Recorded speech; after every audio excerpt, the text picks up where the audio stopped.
Hello guys. आज का हमारा टॉपिक है बौद्धिक संपदा अधिकार तथा पेटेंट्स अधिनियम।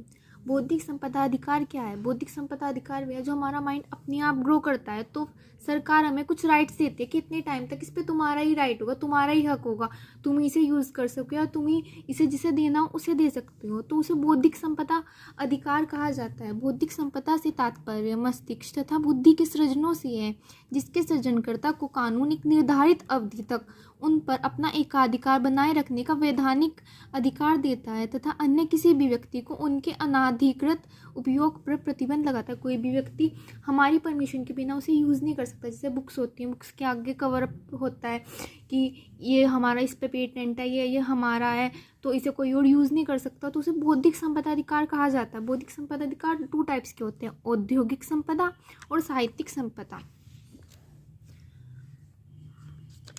औद्योगिक संपदा क्या होती है? जो बाजार में उपलब्ध संबंध में सूचनाओं को उपभोक्ताओं तक पहुंचाते हैं तो वो औद्योगिक। जो उद्योग से रिलेटेड होगी वो औद्योगिक। और जो हमारे साहित्य में क्या होता है? हमारा आर्ट आती है, हमारी फोटोग्राफी आती है, या हमारे सीरियल्स आते हैं, जो भी प्रोग्राम्स आते हैं उसे आर्ट कहते हैं। जो साहित्य एवं कलात्मक कार्यों तथा अभिनय करने वाले कलाकारों, फोटोग्राफरों, चलचित्रकारों, प्रसारणकर्ताओं आदि के कार्यों में सृजित होती है तो वो साहित्यिक संपदा कहलाती हैं।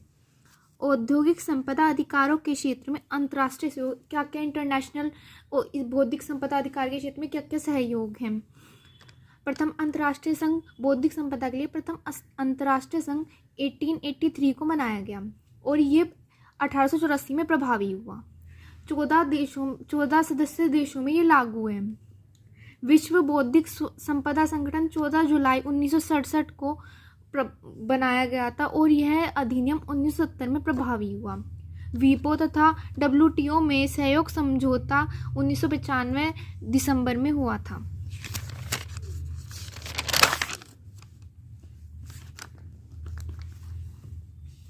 WTO में ट्रिप्स का निर्माण अगले वार्ता के दौरान 1986 और 1994 में हुआ था। ट्रिप्स एग्रीमेंट में 7 प्रकार के बौद्धिक संपदा अधिकारों को संरक्षण करने का निर्धारित किया गया। मतलब 7 तरह की संपदा अधिकार है जो ट्रिप्स एग्रीमेंट में मानी गई हैं। बौद्धिक संपदा अधिकार के संरक्षण हेतु अंतर्राष्ट्रीय सहयोग सुनिश्चित करने के लिए 4 स्तरीय व्यवस्थाएं की गई। बहुस्तरीय संधियां, क्षेत्रीय संधियां, क्षेत्रीय व्यापार समझौते और द्विपक्षीय ठहराव। 2002 में वीपो में एडवाइजरी कमेटी ऑफ इन्फोर्समेंट की स्थापना की गई। Enforcement and special project division अंतर्राष्ट्रीय मामले, ये अंतर्राष्ट्रीय मामलों को सुलझाती है। वर्तमान में 24 संधियां हैं जो बौद्धिक संपदा अधिकार में काम करती हैं। अब है हमारा पेटेंट एक्ट।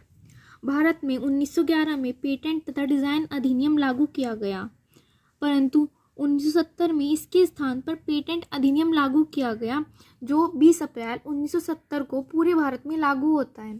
इसमें संशोधन कब कब हुए? 1999 में संशोधन हुए, 2002 में संशोधन हुए और 2005 में।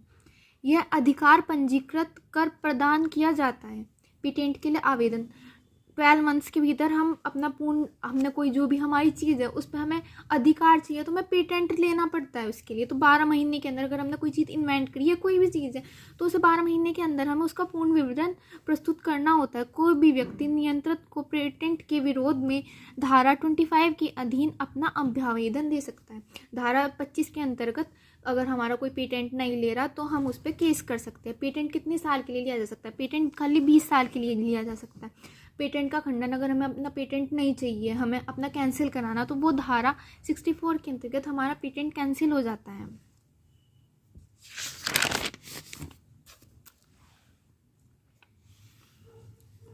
पेटेंट का रजिस्टर केंद्र सरकार के नियंत्रक में, परंतु इसका प्रबंध व नियंत्रण नियंत्रक के पास होता है। जो इसका रजिस्टर हो वो तो हम सेंट्रल गवर्नमेंट के पास होगा, परंतु जो इसका प्रबंध, इसका मैनेजमेंट और इसका नियंत्रण हो रहा वो नियंत्रक के पास होता है।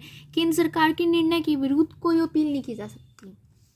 केंद्र सरकार या नियंत्रक के कुछ आदेश धारा 117A के अधीन होते हैं, उसके विरुद्ध अपील की जा सकेगी। जो हमारी धारा 117A में हमें कुछ नियम दिए गए, अगर केंद्र सरकार उनका पालन नहीं करे तो हम केंद्र सरकार के खिलाफ भी केस कर सकते हैं। आदेश के 3 माह के अंतर्गत अपील कर सकते हैं। अगर मिथ्या विवरण देने पे सज़ा 2 साल की जेल और 1 लाख रुपए या दोनों भी हो सकते हैं। पेटेंट एजेंट कौन कौन बन सकता है? वो भारतीय होना चाहिए, 21 साल से ज़्यादा का होना चाहिए, मान्यता प्राप्त विश्वविद्यालय से ग्रेजुएट होना चाहिए, पात्रता परीक्षण पूर्ण कर लियो, मतलब कि वो उसके एलिजिबल है भी या नहीं, 10 साल का परीक्षक या नियंत्रक का अनुभव, निर्धारित शुल्क का भुगतान। सो गाइज, आपको अगर हमारी वीडियो अच्छी लगी हो तो हमारी वीडियो को लाइक और चैनल को सब्सक्राइब करना ना भूलें।